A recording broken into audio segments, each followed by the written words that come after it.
Yemen के आसमान पर छाई खामोशी अब तूफान में बदलने वाली है। हुसी क़यादत के अहम तरीन general major general Abdul Karim अल गम्मारी की इजरायली फजाई हमले में हलाकत के बाद यमन के हुसियों ने इजराइल को खुली जंग की धमकी दी है और इनका कहना है कि यह खून का हिसाब खून से ही लिया जाएगा। जनरल अल गम्मारी की शहादत ने हुसी क़यादत को न सिर्फ गम और गुस्से की आग में धकेल दिया है, बल्कि अब वो इजराइल के वजूद को निशाना बनाने की बात कर रहे हैं। यमन के हुसियों का कहना है कि इनके फौजी सरबराह मोहम्मद अब्दुल करीम अल गम्मारी एक इजरायली फजाई हमले में हलाक हो गए हैं। इजराइल ने इसकी बाकायदा तस्दीक की है और कहा है कि यह कार्रवाई सीनियर हुसी कमांडर्स को निशाना बनाने की मुहिम का हिस्सा थी। हुसियों ने जवाबन इंतकाम की धमकी दे दी है। यह वाकया इस वक्त सामने आया जब गजा में जंगबंदी बरकरार है, मगर दोनों जानिब से किसी नई झड़प के लिए तैयार रहने की कैफियत एक तरह से बनी हुई है। हुसी तहरीक ने यमन में अपनी पोजीशन बहुत मजबूत कर ली है। खासतौर पर ईरान के ताउन से वो न सिर्फ अंदरूनी यमन लड़ाई का हिस्सा बने हैं, बल्कि अब इजराइल के खिलाफ भी बहरी और फजाई कार्रवाइयों में मुलव्विस दिखाई दे रहे हैं। इजराइल के लिए यह बिल्कुल नई सूरत हाल है कि यमन की हुदूद से उनकी समत खतरा आ रहा है। खासतौर पर बुहैरे अहमर और तिजारती रास्तों के तनाजुर में अब यह खतरा इजराइल पर लगातार बढ़ता जा रहा है और मशरिक़ वुस्ता में हुसी अब एक बड़ा चैलेंज इजराइल के लिए बन गए हैं। सिर्फ इजराइल ही नहीं, बल्कि हुसियों के इस आतंक से, हुसियों की इस लड़ाई से और हुसियों के इस जद्दोजहद से अमेरिका भी परेशान है। हालांकि आप देखिए कि मशरिक़ वुस्ता में दायरा कितना भी तंग कर दिया हो, लेकिन यह हुसी लगातार इजराइल और अमेरिका के नाक में दम किए हुए।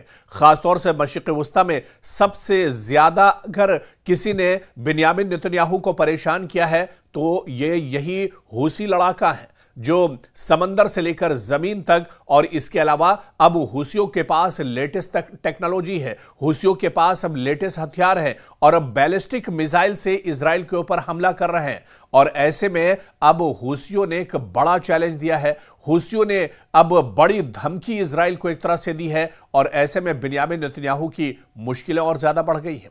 आप देखिए कि यमन के दारुल हुकूमत सना में वाक़ई एक कंपाउंड पर इजराइल ने हमला किया था, जहां अल गम्मारी मौजूद थे और दावा है कि उनका 13 साला बेटा भी इस हमले में हलाक हुआ है। इजरायली वजीर दिफा ने इसकी बाकायदा तस्दीक की है और कहा कि ऑपरेशन हुसी क़यादत को निशाना बनाने की एक कार्रवाई थी। हुसियों ने इस हमले के बाद बड़ा हिसाब देने का इशारा दिया है और यानी इम्कान है कि अब वो इजराइल या इसके मफादात को निशाना बनाने में मजीद सरगर्म होंगे और एक तरह से हुसियों ने खुली धमकी इजराइल को दी है। बिन्यामिन नेतन्याहू की मुश्किलें और ज्यादा अब मशरिक़ वुस्ता में बढ़ सकती है। आप देखिए कि इलाकाई सतह पर अगर हुसी इजराइल के खिलाफ बहरी या फजाई हमले बढ़ाएंगे तो ये फिलिस्तीन इजराइल तनाज़े के साथ तीसरे महाज की सूरत अख्तियार कर सकता है। गजा लबनान के बाद यमन भी अब एक तरह से लड़ाई में सीधे तौर पर आ सकता है। बुहैरे अहमर और बाबुल मंदुब के करीब कशीदा सूरत हाल आलमी तिजारती रास्तों को और ज्यादा मुतासिर कर सकती है। खासतौर पर तेल और बहरी जहाजों की नकलो हमल पर इसका सीधा असर पड़ सकता है। इजराइल ने अब यमन को महाज के तौर पर कबूल करना शुरू किया है और मुमकिन है कि वो यहां मजीद फजाई कार्रवाई करेगा, मगर यमन का जोग्राफिया, हुसियों की जंगी तजर्बे और ईरान का ताउन इजराइल के लिए चैलेंज का बायस बना हुआ है। यानी इस कार्रवाई का किसी लम्हे में फैसला बन जाना एक तरह से मुश्किल है, यानी इतना आसान नहीं है। इजराइल लगातार हुसियों पर अटैक कर रहा है, इजराइल लगातार हुसियों को खत्म करने की कोशिश कर रहा है, लेकिन यमन पर एक तो इजराइल से हमला करना, यमन का जोग्राफिया काफी ज्यादा मुश्किल है। यमन के महल वक़ू की बात करें तो यह इजराइल के लिए बहुत मुश्किल है और इसके अलावा जो स्ट्रेटेजी और पॉलिसी जो हुसियों ने बना के रखी है यह भी इजराइल के लिए काफी ज्यादा सरदर्द है। इसके अलावा आप देखिए कि इजराइल के फासले और इंटेलिजेंस का जो मसला है वो सबसे बड़ा मसला है। यमन से इजराइल तक कार्रवाई और निगरानी आसान नहीं है इजराइल के लिए, और अगर यह तनाज़ा बढ़ जाए तो सऊदी अरब, अमारात, ईरान और दूसरी ताकतें इस जंग में सीधे तौर पर मुदाखलत कर सकती हैं, जो पूरे खित्ते के लिए एक बहुत बड़ा खतरा होगा। तो जिस तरह से अल गम्मारी की हलाकत हुई है। इजराइल ने बाकायदा इसकी तस्दीक की है, हूसियों ने इसकी तस्दीक कर दी और हूसियों ने इस हलाकत के बाद, मेजर जनरल गम्मारी की हलाकत के बाद, अब एक तरह से हूसियों ने खुला चैलेंज इजराइल को दिया है और इजराइल से कहा है कि वो बड़े खतरे के लिए तैयार रहे। इजराइल को नेस्त नाबूद कर देंगे। बिन्यामिन नेतन्याहू यानी अभी गजा के बड़े खतरे से निकल भी नहीं पाए थे कि अब ये एक और बड़ा खतरा बिन्यामिन नेतन्याहू ने मोल ले लिया है। जिस तरह से यमन में ये बड़ा हमला किया गया और आर्मी चीफ गम्मारी को जिस तरह से हलाक किया गया है, इनकी हलाकत के बाद अब जो हालात हैं पूरे मशरिक़ वस्ता के, पूरे खित्ते के और ख़ासतौर से इजराइल और यमन के बीच एक तरह से टकराव बढ़ता जा रहा है। हालांकि इससे पहले भी आप देखिए कि इजराइल लगातार हूसियों को ख़त्म करने के लिए हमले करता रहा है, लेकिन हूसियों की जो रणनीति है, इनका जो रोड मैप है, इसके पीछे इजराइल की एक भी नहीं चल पाती है। आप देखिए कि ये जो हमला है, मशरिक़ वस्ता की जो मौजूदा सूरत हाल है, इसको देखते हुए ये सिर्फ एक वाक़या, ये सिर्फ एक हमला नहीं है, बल्कि ये खित्ते के ताकत के तवाज़ुन, जंग की नौयत और आलमी सियासत की तस्वीर बदल सकता है। हूसी तहरीक ने इजराइल को साफ इशारा दिया है कि वो सिर्फ घेरे में नहीं रहेंगे और इजराइल ने यह भी साबित किया है कि वो दूर दराज महाज से खतरे को नजरअंदाज नहीं कर रहा है। अगर दोनों तरफ से तहम्मुल और हिकमत अमली का फुकदान रहा तो यह तनाज़ा बड़े पैमाने पर एक तरह से तब्दील हो सकता है, लेकिन अगर वक्त पर सालसी मुआहदे और बैनुल अक़वामी ताउन सामने आए तो इस सूरत हाल को एक महदूद तनाज़े तक रोकना एक तरह से मुमकिन हो सकता है।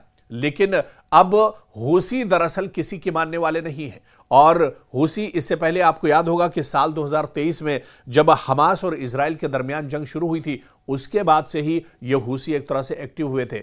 हालांकि मशरिक़ वस्ता में हूसियों का एक बड़ा दायरा है, हूसी बहुत पहले से यहां पर एक्टिव रहे हैं, लेकिन जब से हमास और इजराइल के दरमियान जंग छिड़ी थी, जब से गजा पर इजराइल ने हमले तेज किए थे, उसके बाद हूसी अपनी पूरी ताकत के साथ एक तरह से मैदान में निकल आए थे और हूसियों ने सबसे पहले इजराइल और अमेरिका के लिए बहर अहमर यानी रेड सी में मुश्किलें खड़ी की थी और उसके बाद कभी इजराइल के किसी शहर पर, कभी इजराइल के किसी एयरपोर्ट और एयरबेस को हूसी निशाना बनाते रहे और हूसी इससे पहले भी लगातार हमले करते रहे। और आपको याद होगा कि हालिया चंद महीनों की अगर बात की जाए तो हूसियों ने जिस नौयत के हमले किए हैं, ये एक बड़ा चैलेंज इजराइल के लिए बन गया है, क्योंकि हूसी अब खुद साख्ता जो रॉकेट्स हैं, उन लोकल रॉकेट से हमले नहीं कर रहे हैं, बल्कि अब हूसियों के पास भी बैलिस्टिक मिसाइल हैं, ऑटोमेटिक मिसाइल्स हैं और इन मिसाइल के जरिए से वो हमला कर रहे हैं। पिछले दिनों जिस तरह से इजराइल पर हमला किया गया और इजराइल के अंदर कई लोग एक तरह से हलाक हुए इस हमले में और कई लोग जख्मी हुए, यह हमला भी दरअसल बैलिस्टिक मिसाइल से किया गया था। और आपको बता दें कि इजराइल का एयर डिफेंस सिस्टम भी इस मिसाइल को नहीं रोक पाया था।